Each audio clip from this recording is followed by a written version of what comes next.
Good day. Are you the master builder? What is it? I'm looking for a mason who may have passed through here. An Englishman with carroty hair. He calls himself Jack Jackson. A redhead? Yes. Did you see him? He might have asked for work here. No, I'm not looking for new masons. We're just doing repairs. Ah, but was he here? No, never seen him. Now, stand back, woman. Something could fall on your baby's head. Are there other construction sites around Tours? Well, yes. It's a big town. And where would an outsider most likely find a job? Dunno. Ask around. May I talk to your workers? No, they're busy. And I can assure you they have nothing to say on that matter. Perhaps I'll talk to them once they've finished for the day. It would be a waste of time.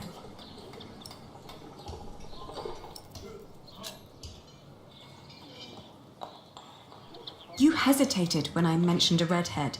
Are you sure you haven't seen him? Yes, I am sure. All right, he was here. Was working for me. But I had to throw him out after 2 or 3 days. Why? Because he was all want. Let me redesign the roof, let me make the nave lighter. All pretty ideas, but he never shut up long enough to do the work he was supposed to do.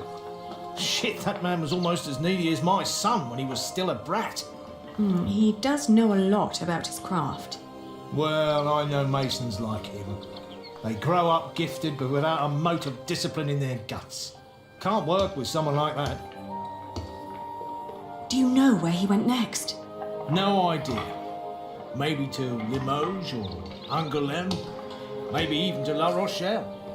Seemed to have plans for every cathedral on God's green earth, but none for himself. I understand. I'll leave you to it then. Bon voyage.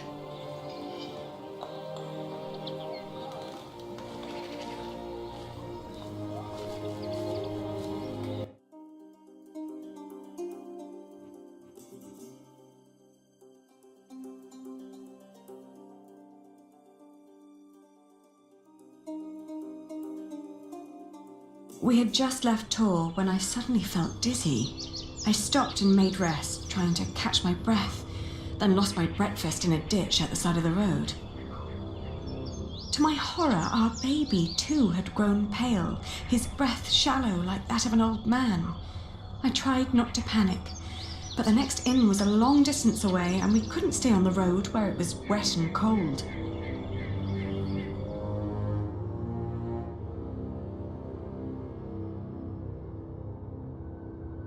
Back in Tours, the fever got worse. I remember people carrying me into a room, laying me on a bed. I tried to feed my baby, but after that everything turned into a blur. When I awoke, Jack was standing next to my bed.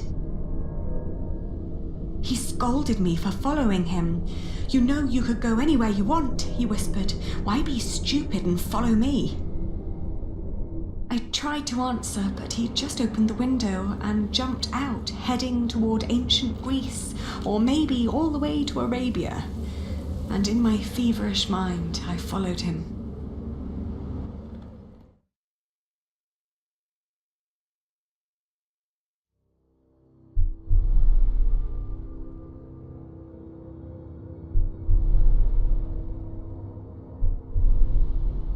The further I went, the angrier I got.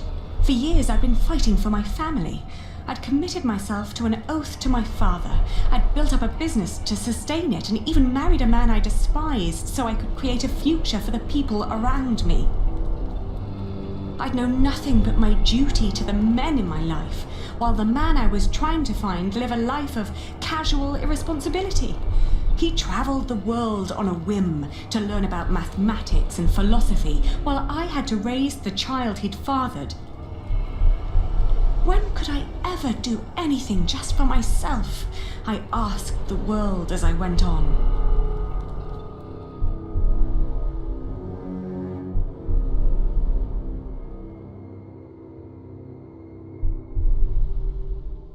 I'd travelled in a circle all the way to the edge of the world and back, only to return to the place of our failure.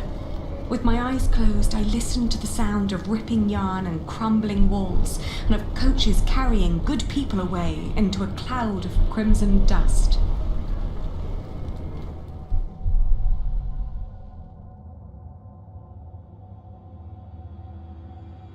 When the last moat had settled, I opened my eyes again and found myself in a dirty little room. An old maid was sitting next to my bed and smiled at me, then handed me my baby.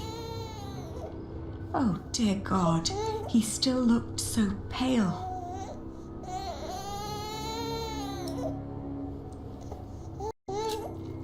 I tried to feed him, but he refused.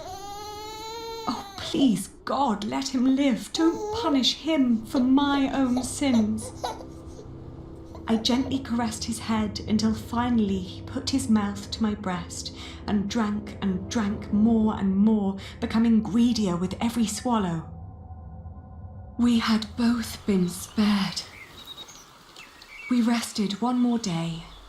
Then I gathered my things and headed back to the cathedral to thank the Lord for his mercy.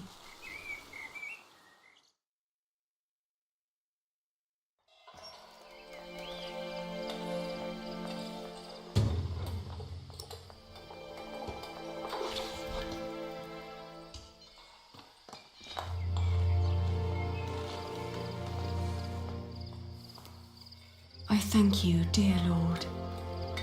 All right, steady now. I thank you for having spared my child. I thank you for... Don't let go until it's done. But why are you showing mercy on me? I failed everyone I cared about. I failed Jack. I failed my brother. And if I never return, I would also break the oath I had given Father. It's just that I feel like I've never had a life of my own. I've always fought for others. And this may be the very first time that I fight for something that I only want for myself. Maybe I should just go back and help rebuild Kingsbridge. Maybe Jack doesn't even care for me anymore. Amen. Huh.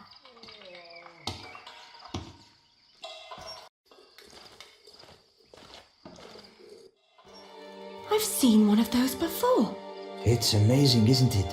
The man who did that really had it in him.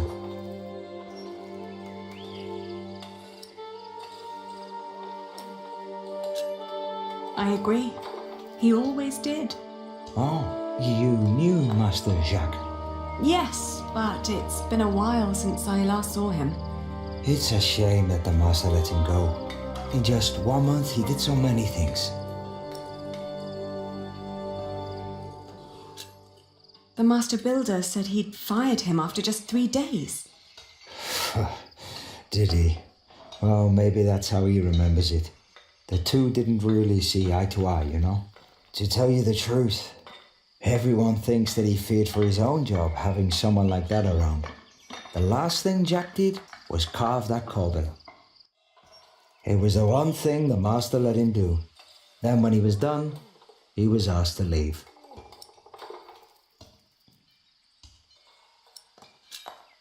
Your master said he had no discipline.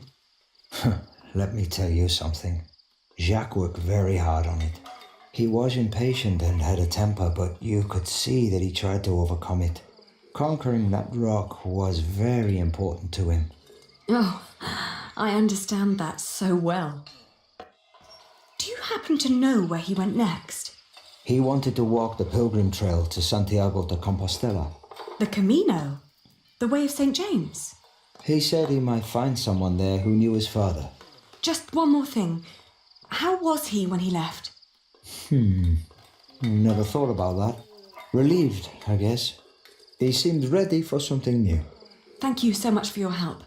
Think nothing of it. And good luck on your travels. May you find what you are looking for.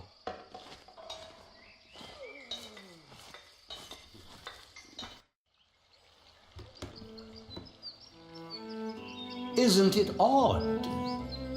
Just when you stop looking, you come across the most curious of things. Like these 3 devices that one of my merchants brought back from Baghdad. Oh no. Is it another one of your Banu Musa toys, Rashid? They're not toys, Adriel. They're objects of scholarly ingenuity and reflection. I will let my valued friend from the north do the honors.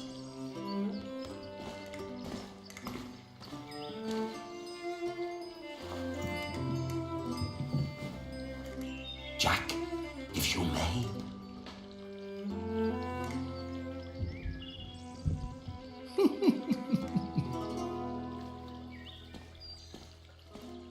For one, let me draw your attention to the magnificent songbird on the table.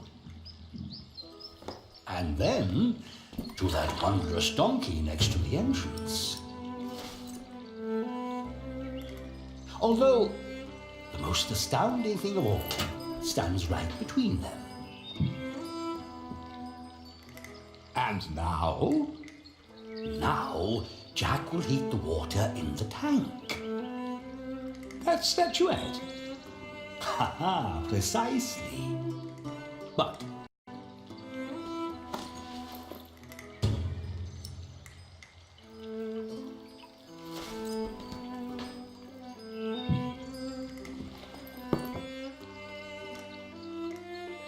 it's so beautiful it will make you cry. Just listen.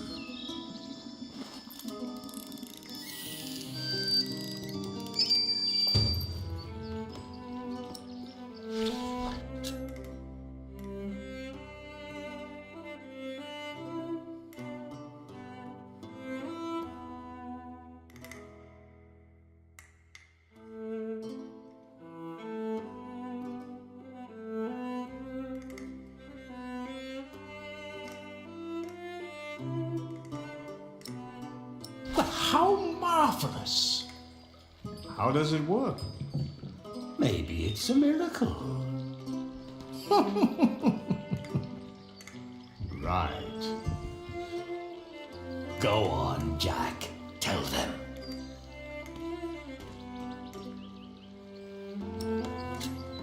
There's a hidden wheel inside the box. It turns an axle that in return raises and drops a sequence of small cylinders inside. These cylinders work like fingers playing a flute. But who is blowing into the flute? Steam. Steam? Yes. When I opened the pipe, it gradually pushed itself into the tube. The power of steam. For once, I must agree, this is brilliant. Of course! It was created by a Muslim after all. Let's not get ahead of ourselves. What else have you got, Rashid? Anyone care for some tea? Thank you, my daughter. We will have some as soon as Jack has finished our presentation. Mind if I watch? Of course not. So, who is this man, Rashid? Artist. Just the other day, he explained Euclid to me. What is that? I could watch this man scoop up water all day. A Greek who wrote a book called The Elements of Geometry. The Egyptians translated it into Arabic, and now the Englishmen are turning it into Latin. Now, watch the head. Just any moment now. There. Did you see? It threw up. Rashid, this is disgusting. Oh, far from it. Would you kindly explain how it works, Jack? You see that bowl floating on top of the water? At the bottom of that bowl is a small hole. Through it, the bowl is slowly filled with liquid. Once it's full, it sinks, pulling a string which makes the ball drop onto a weight.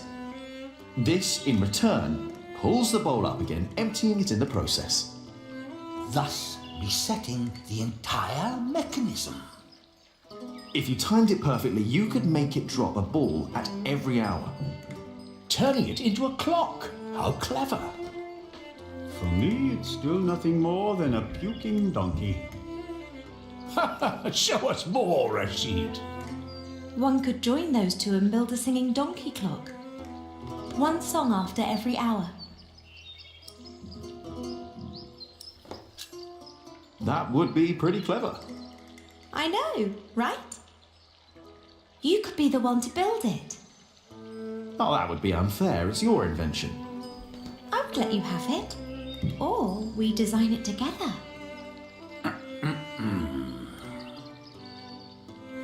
You still haven't shown us that statuette yet. Of course. Jack, if you may.